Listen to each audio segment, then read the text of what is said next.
Hi Sue and Barbie, it's 12 months since we're in Richmond. I just thought I'd produce this video to thank you for coming down and taking us out to Monticello. What a treat. I want to give you a treat by showing you some of our West Australian wildflowers. It's spring here and the bush is alive with colour. I don't know if you know this, but Western Australia, or the southwest of Western Australia, is one of 20 biological hotspots in the world. Apparently, because of our very poor soil, plant life produces an abundance of colour which helps attract pollinating insects. The first plant I want to show you is Leschenoltia. Leschenoltia is a brilliant blue coloured flower.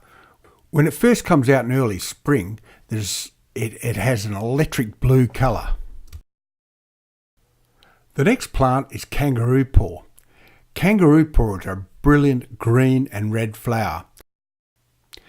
It's Western Australia's floral emblem. The next plant is Crowya. Crowya seems to be associated with Karri Forest and grows from Margaret River through to Manjimup Pemberton. What's fantastic about Crowya is its scent. It's just got this heavenly scent. You can just smell it and it just smells like fresh forest. We go down to the same spot every year to look for Crowya. A few years ago, when I went out into the bush, they had clear-felled the area, and I thought, this is terrible. We're going to lose this spot where we've always found Crowya. And this year, I took some photos of the regeneration in the clear-fell area.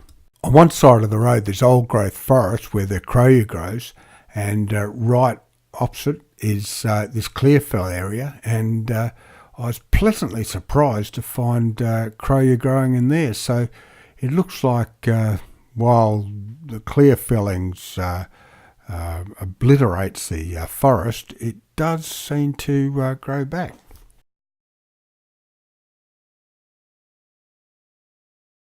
This purple bush in the regenerated clear-fell area is native wisteria or Hardenbergia.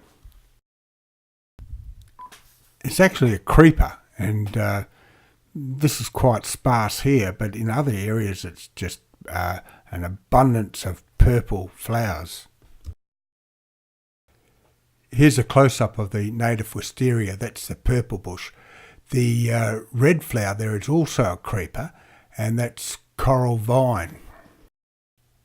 The next one is waterbush. I think it's what Mum used to call bacon and egg bush.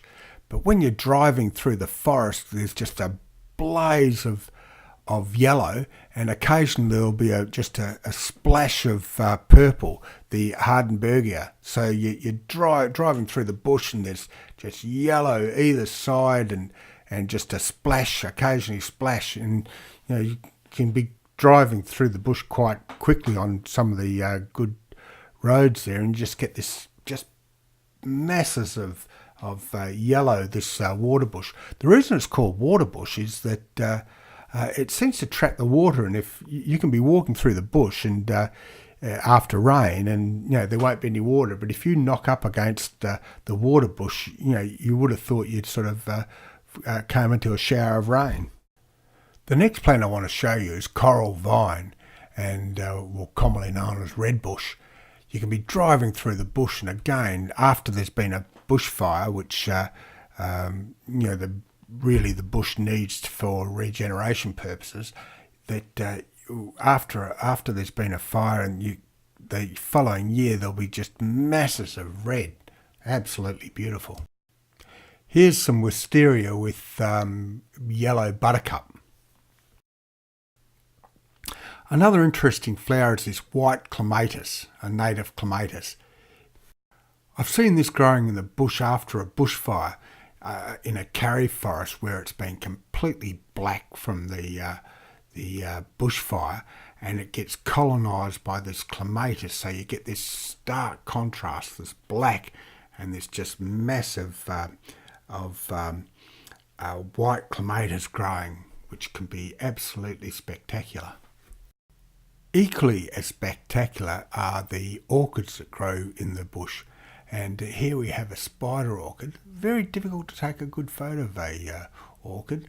And here these donkey orchids, but throughout the year there'll be a range of orchids if you keep your eye out for them, and they're absolutely magnificent. Small, but in their smallness there is just a absolute beauty.